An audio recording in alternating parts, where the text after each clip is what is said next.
abarundi abanyagihugu donkore citoyen bateza kumva ko iby'igihugu ari vyabo. Izo ndongozi zihari kubera abo zibayeho mu mahera yiwabo nibo bazigabura no bazigize byose. Ico abanze bacumbe bamenye ko bajya batowe babategeza kubatunganiriza.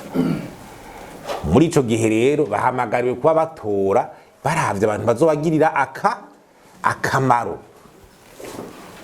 Ibintu biriko biratakaza igihe byo kuba ngumva gutoreye me n'ubundi amategeko aracabiboshe ngaruka hahandi. None umunyagihugu ntaza gutora liste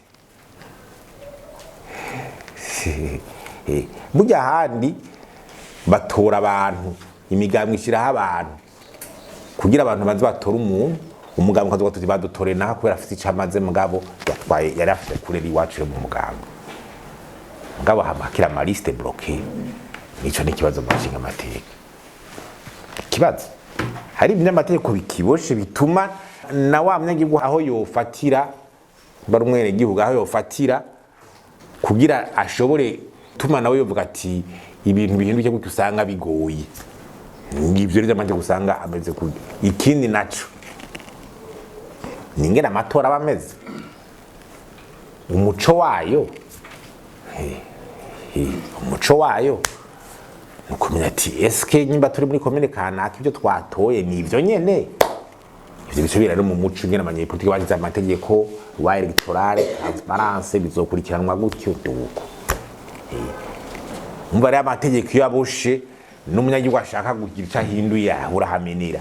Murumva na president yivuga bateza gutora abantu abana ko bagirira akamaro. Muga amategeko igahazara boha ibi nabiriya babuze bati abamenyesha bakuru bavuga amatora ngene biriko biragenda ku mwanya makwintuze bari kugira abantu bagatuti ntagire wiki kamukiza sivyo. None yayibosha tuzumviriza umwe atanga izo resulta tuvuge bigenze gutyo none uca umuhinyuza gute. Yumva ko ari kibazo niyo abatoye wewe bwa bakavuga ko batoye uyu ubihinyuriza he cyugiriki fata ko batoye mbwatoye umugabo nigenza kubivuga nta wundi muntu yabanje kuvyerekana na tendance niki none ucu bice bigenda gute.